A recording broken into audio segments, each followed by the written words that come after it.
Assalamualaikum warahmatullahi wabarakatuh. Berjumpa kembali di channel Kamar Sato bukan Kamar Soto. Di kesempatan kali ini saya mau sedikit berbagi lagi mengenai treatment Cana Maru lagi.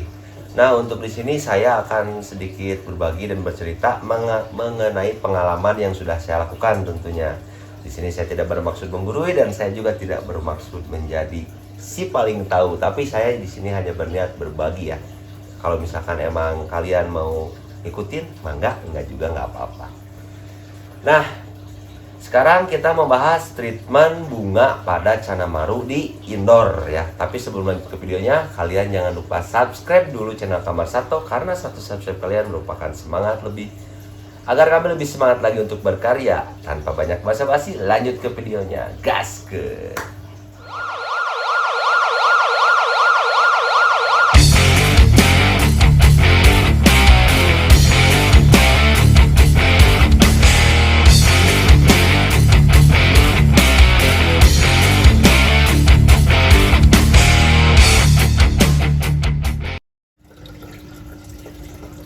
Nah, sekarang kita udah bersama ikannya. Tuh, bisa kalian lihat. Ini kita akan sedikit sharing mengenai treatment indoor untuk Cana Maru ya. Nah, untuk treatment indoor pada Cana Maru ini sendiri yang harus kalian siapkan itu yang pertama ikannya. Ikannya harus ada.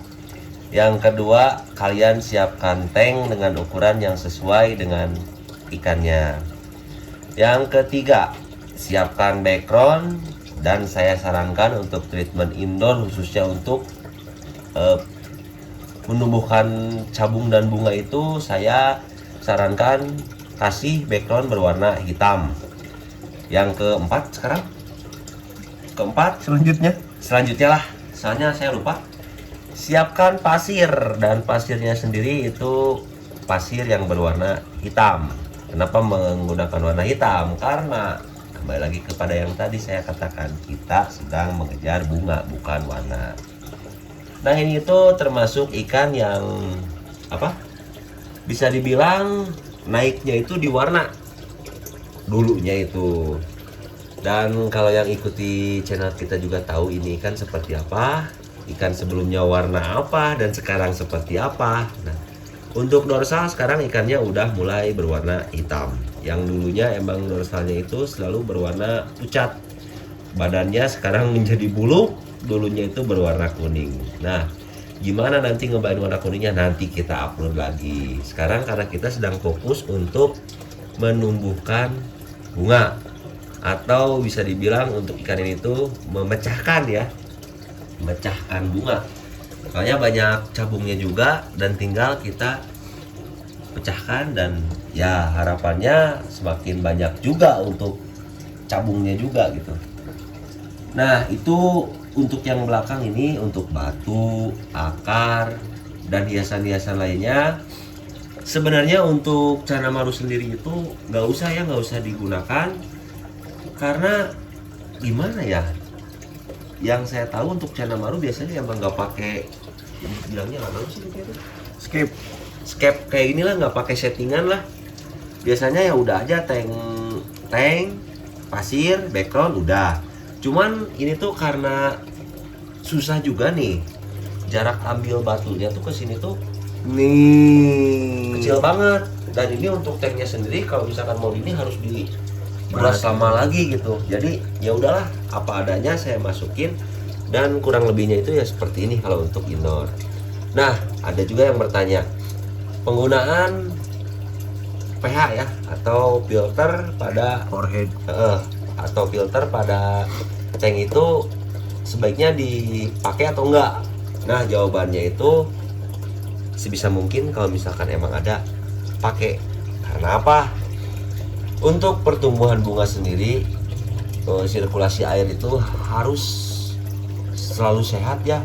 Karena air yang digunakan, akuarium yang digunakan pH itu untuk kualitas airnya akan lebih terjaga daripada tidak menggunakan pH. Ya kan, untuk amoniak sisa makanan juga, walaupun emang nggak semuanya terhisap oleh mesin, Tapi kan kita juga masih mempunyai media pasir untuk menyerap amoniaknya itu. Nah, itu. Dan untuk ada lagi yang bertanya waktu itu untuk penggunaan lampu pada ikannya. Ada pertanyaan lampu tuh ada banyak juga. Yang pertama, apakah lampu itu dinyalakan 24 jam? Jawabannya yes. Saya gunakan 24 jam. Yang kedua, Bang, kalau misalkan untuk lampu yang terlalu terang, apakah boleh digunakan?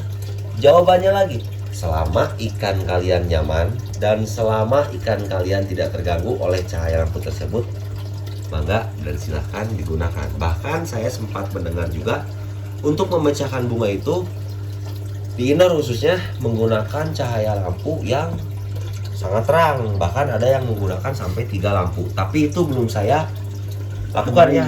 Belum saya lakukan dan sebelum saya praktekkan, saya hanya berbagi saja. Ada yang seperti itu dan katanya aman. Tapi saya sendiri belum melakukannya. Jadi kalau disarankan saya belum menyarankan ya. Cuman menginformasikan karena saya nggak mau menyarankan karena saya belum melakukan. Tapi nanti akan saya lakukan juga agar saya tahu untuk hasilnya sendiri seperti apa. Dan untuk yang terakhir itu biasanya pembahasan mengenai pakan untuk penumbuhan bunga. Yang jelas kalau untuk pakan sendiri saya menggunakan pelet. Ya sering saya tegaskan untuk indoor dan outdoor saya menggunakan pelet dan cacing untuk sekarang. Karena saya lagi demen aja gitu menggunakan pakan itu. Dan untuk prosesnya juga ya saya rasa simple ya. Simple terus ya ada hasilnya gitu. Makanya kenapa saya lagi suka pakai cara itu. Dan untuk pemberiannya sendiri saya memberikan pelet itu setiap hari ya. Untuk 1 minggu 7 hari berarti saya memberikan pelet 6 hari dengan jumlah 4-5 tergantung sesuai ikan sih. Bahkan ada yang saya kasih 3 juga.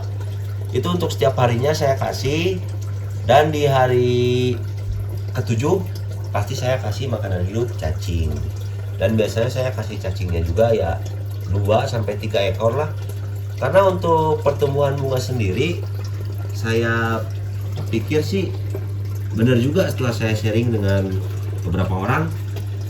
Jangan memikirkan size karena bunga itu emang memerlukan protein yang tinggi.